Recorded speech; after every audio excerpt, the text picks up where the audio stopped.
Hello my dear friends, you're on the Military Summary channel, and today we will discuss the situation in Ukraine on the 12th of July. Today we have a lot of very interesting news, so let's start. And today we are going to start with this small town, Nova Kakhovka.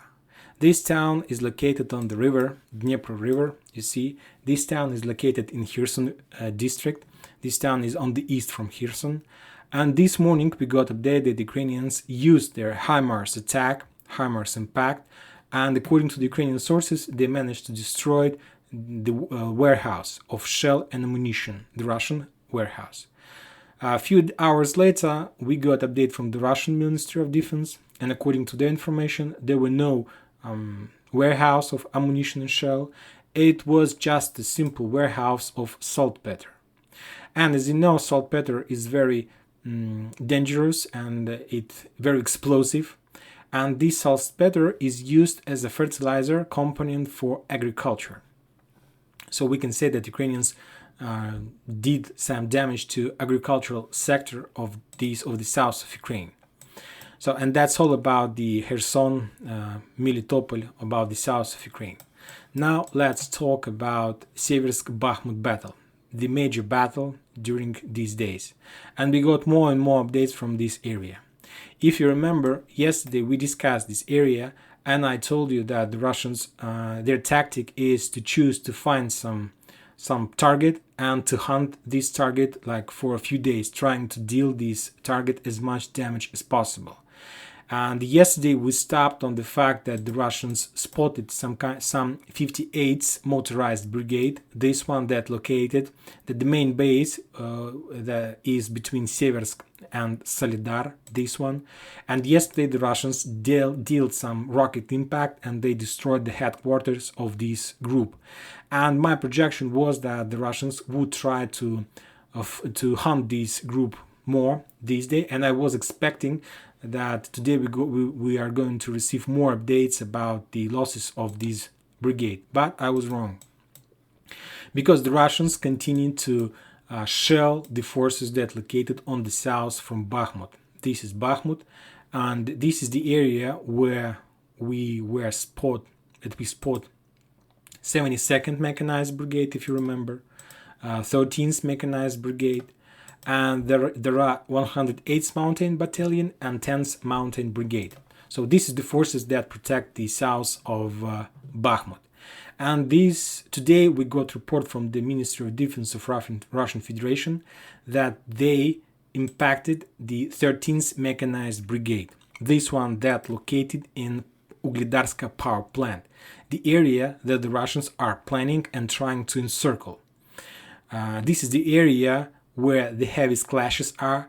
This is the area where Ukrainians were forced to move some reinforcements, and as a reinforcement the Ukrainians were using the 72nd Brigade, but later this brigade was ruined, and according to information from the Russian sources we know that they have losses more than 30% of their forces.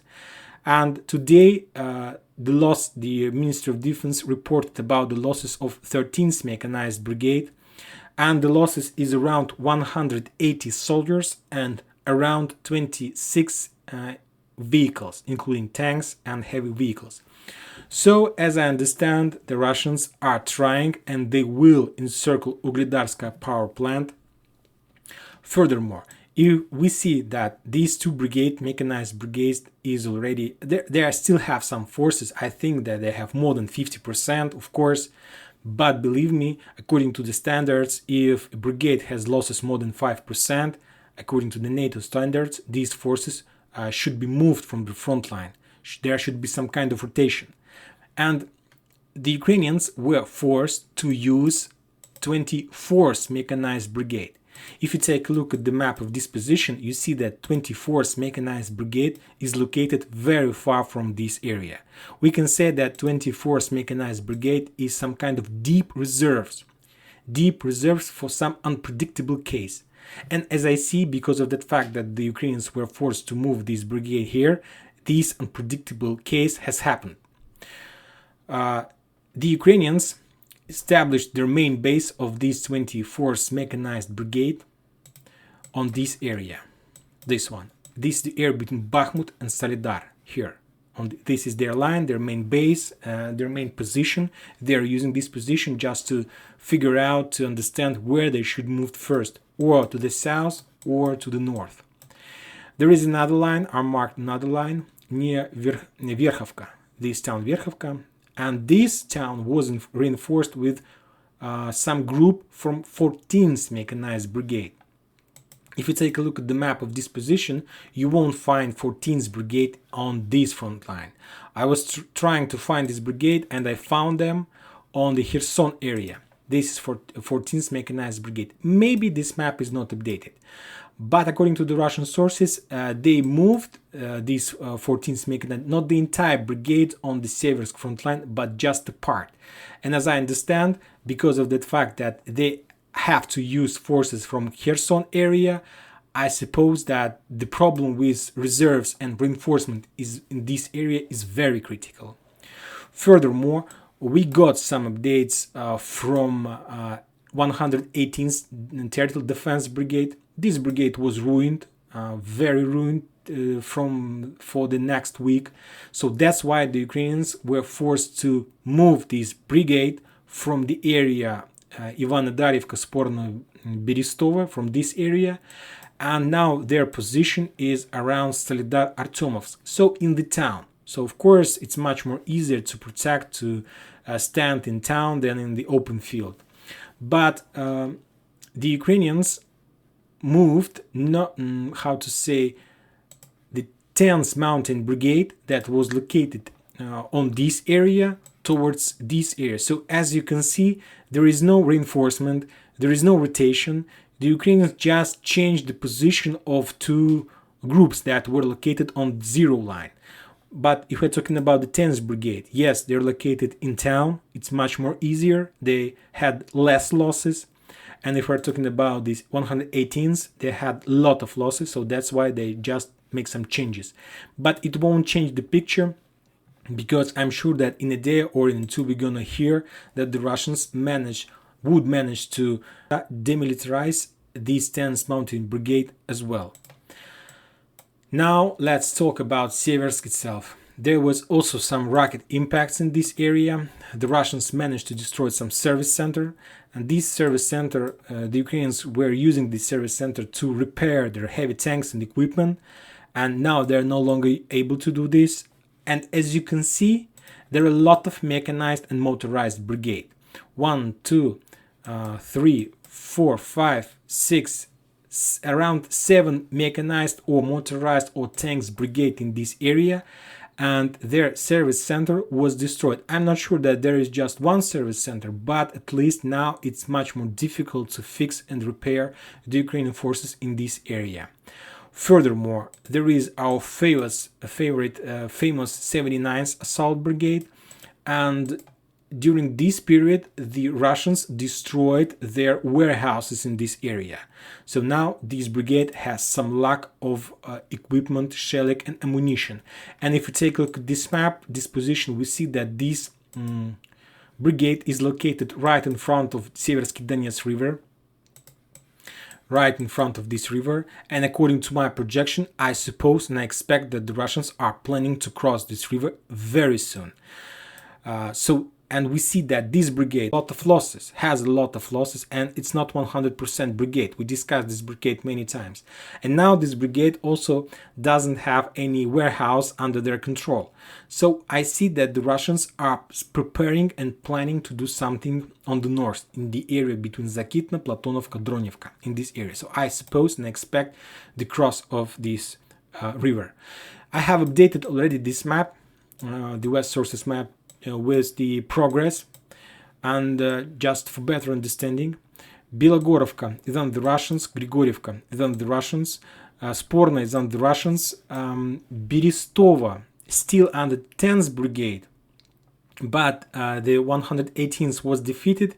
This brigade was moved from this area. The 10th came on this position, but I'm sure that in a day or two we're going to see that entire Charlie group is going to collapse. Today we got a report that Ukrainians left Novokamyanka and Stryapivka, these two towns. There were no report about the fact that the Russians took this town, but there was 100% confirmation that Ukrainians left this area. So I suppose that in a day or two, maybe even tomorrow morning, we're going to see that the Russians are planning to establish control over this town. Klinova is under the Russians, and Dolomitna is under the Russians as well. So now let's talk about the further steps. Of course, I understand that as soon as the Russians establish control over Grigorievka, the next their stop is Serebryanka. If we compare these two towns, Serebryanka is in the lowland and Grigorievka is on the hill. So that means that it won't be very difficult. If we can say if any offensive operation can be not very difficult, it won't be very difficult to take control over this town. But let's discuss what the Russians are planning to do next. If we take a look at this map, now we're talking about this area. This is our Bilogorovka, this is Grigorievka, that's than the Russians.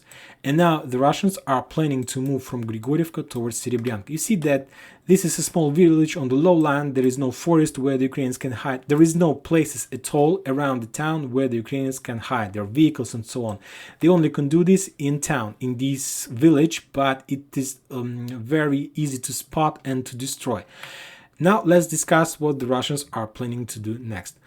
I think that the Russians are not going to attack Seversk from Serebryanka. And the main idea of Seversk in this area is to develop their offensive operation along the river Severodonetsk and to get and to reach this small village, Dronovka.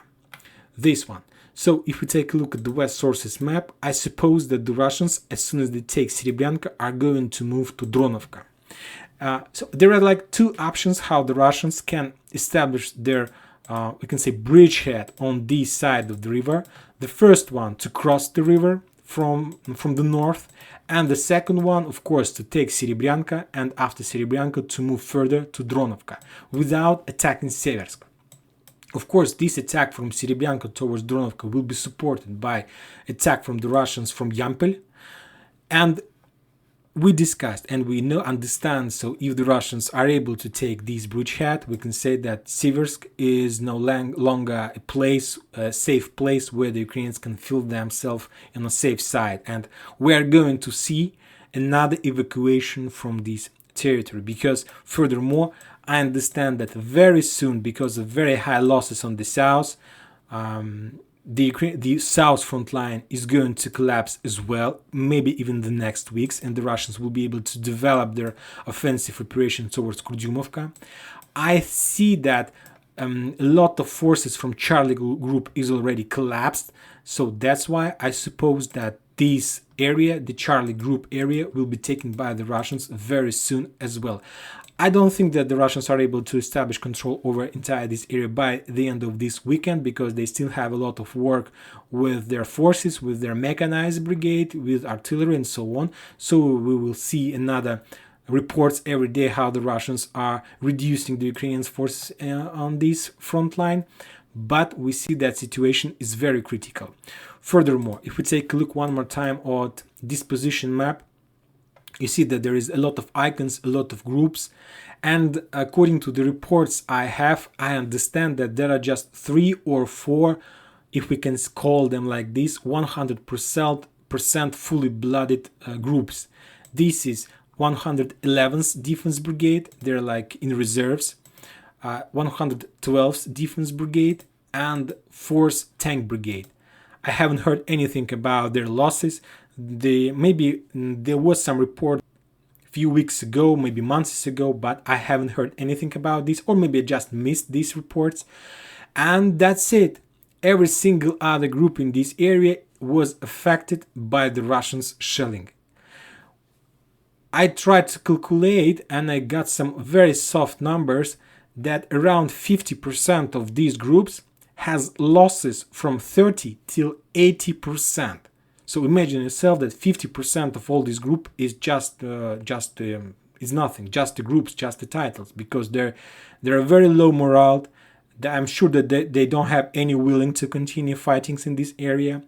So I think that by the end of the next week we are going to see the final battle for Seversk Bakhmut.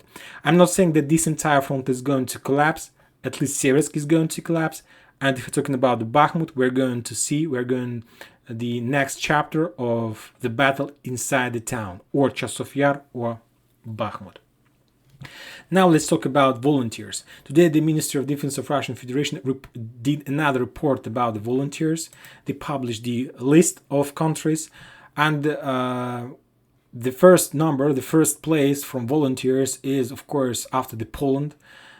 Since the 21st of February, around 1,835 soldiers, volunteers came to Ukraine, and now there are just 944, so like they were reduced in 2 times.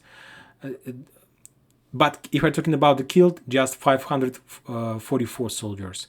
The second place after Romania, there are just around 262 left, and the third place is for United Kingdom. 429 came, and now killed around 124. And now there are around 198 left in Ukraine, still in Ukraine. If we're talking about North America, Canada is on the first place. Around 605 volunteers came to Ukraine. Around 177 were killed. Left Ukraine around 189, and there are still around 239 of Canadians on the territory of Ukraine. The second place is United States of America have the second place. Around 544 arrived. Around 220 were killed. Around 235 left the Ukraine. And there are just 89 soldiers, volunteers on the territory of Ukraine. If we're talking about the global scope, since the beginning of this military special operation, 7,107 arrived. 2,347 were killed, 2019 left Ukraine, and today there are around 2,741 volunteers. So as you can see, the situation is very bad with volunteers, and I see that more and more of them are trying to escape and evacuate from the Ukraine. Today we got another very interesting and very important update about the military special operation in Ukraine. This piece of news is fantastic, to tell the truth. Today, if you have access to the Russian sources, I'm sure that in a day or in a two you're going to see this information from the West media. Today, the Ukrainians sold 1 HIMARS or maybe 2 HIMARS to the Russians. Imagine yourself, the totally fixed, without any damage. Let's say 1 HIMARS, because maybe 2. But at least I'm sure about 1 HIMARS was sold to the Russians, and the Ukrainians sold these HIMARS for $800,000. And also the Russians reported that they paid additional $300,000 for the missiles.